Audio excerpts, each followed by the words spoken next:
Thanks for joining me once again at Demon's Workshop. This video will look at the process of skinning a puppet head using the draping or hanging method. First, you're going to need your puppet head and also the covering you wish to use. I'm using a fleece blanket I purchased from a $2 store to use with this concept build, but you can use whatever material you like.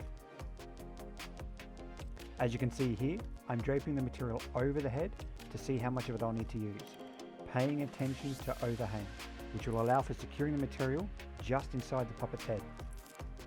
On foam-based puppets, this is not necessary, as you would cut your pattern to have a seam all the way to the neck or hand opening.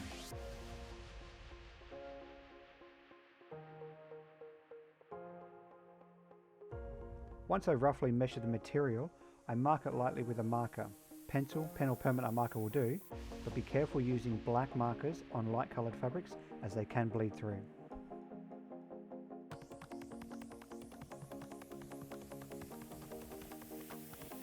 Once it's all been marked out, I then cut out the material and get ready to drape the puppet head to mark any darts that I'll need to add.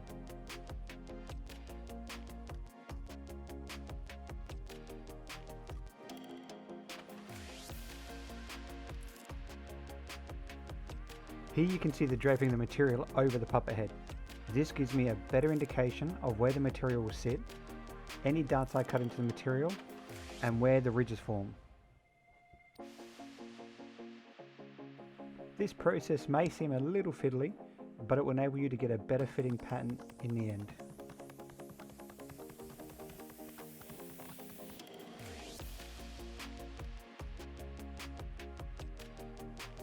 So I settled on 2 darts, one above either eye, which also helped emphasize the skull ridges as well.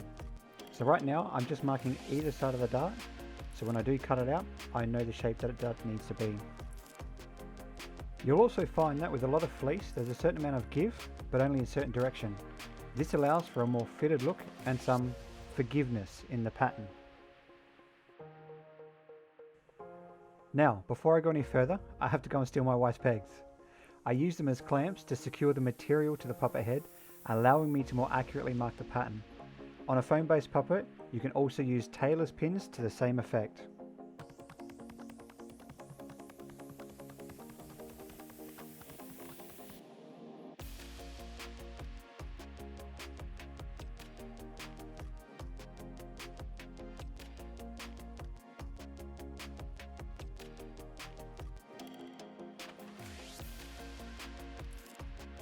Now, don't forget that we're using 2 darts for this puppet head instead of just the 1.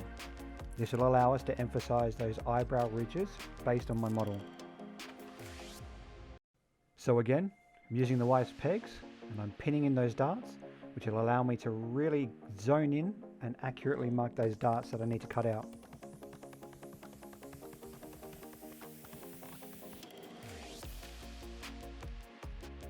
So I'm just going to speed the video up again, as this process does take a while, at least for me. I get a bit fussy with how things need to be.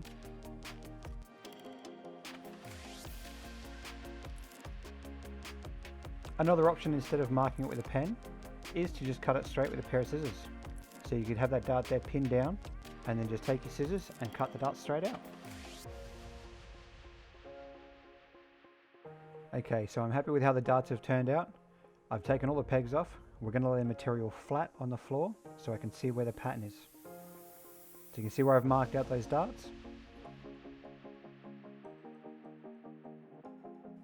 Now as you can see, I do mark this out with a permanent marker. This isn't necessary because those lines were there. I just like making sure that I do have my lines to cut on so I don't cut outside them.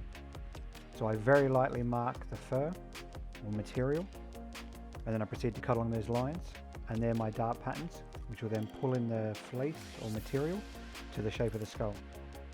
So once the darts are marked out, obviously the next thing we do is you need to cut them out.